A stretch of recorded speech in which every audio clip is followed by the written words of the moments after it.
Hey everyone, thanks for joining us for the Crosswalk Devotional Podcast.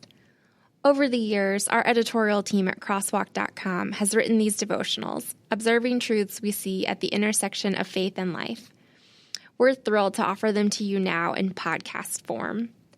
To get all of these episodes straight to your phone each week, just subscribe on iTunes or wherever you get podcasts. To find more devotional content like this, just visit us at crosswalk.com.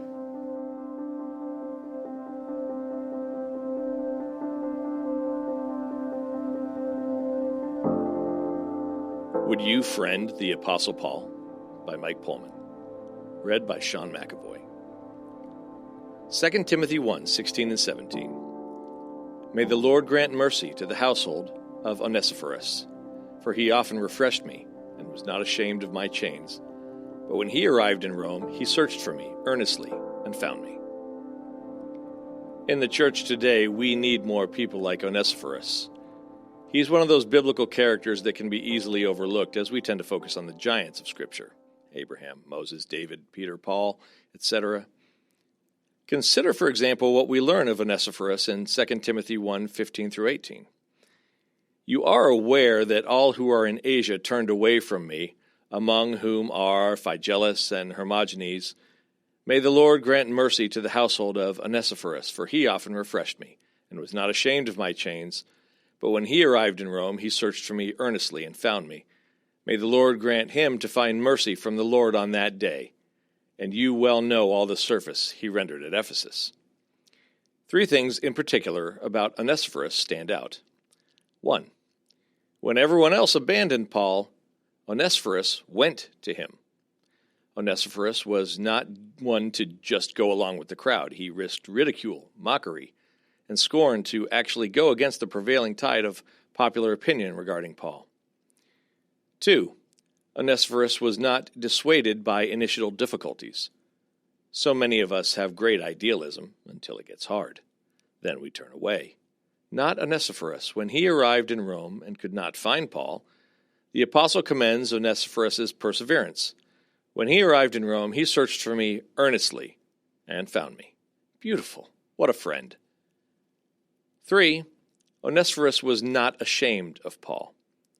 This is far greater than simply saying, Onesiphorus refreshed me. If that's all Paul had said, we might wonder if Onesiphorus did it quietly, perhaps at night when no one could see. Did he sneak over to Paul's cell when no one was looking, because he was embarrassed by his association with Paul? Not this friend.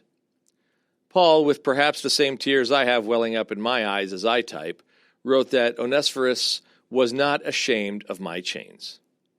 Onesiphorus did not care what people uttered or murmured. He was proud of Paul's determination to suffer for the sake of Christ. What enabled Onesiphorus to act like this? What makes someone this countercultural, this counterhuman? I can only conclude that Onesiphorus was so overwhelmed by his love for Jesus that he was now free from the approval of people, free from the fear of scorn, free from the allure of the world, free from indifference. Onesiphorus, by the power of the gospel, was free to love.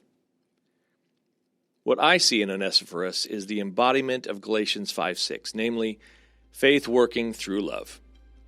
Onesiphorus' faith had an impulse, and that impulse was love. And this love was not weak or afraid or self-conscious in any way.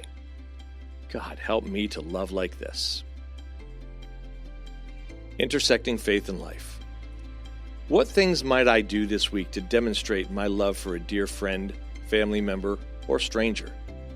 How can I practically show my faith working through love this week? For further reading, check out Galatians 5 and 1 John 3. Hey listeners, thanks for joining us for the Crosswalk.com devotional podcast. To get all of our episodes straight to your phone during the week, subscribe to this podcast on iTunes or wherever you listen to podcasts. To find more devotional content like this, head over to crosswalk.com.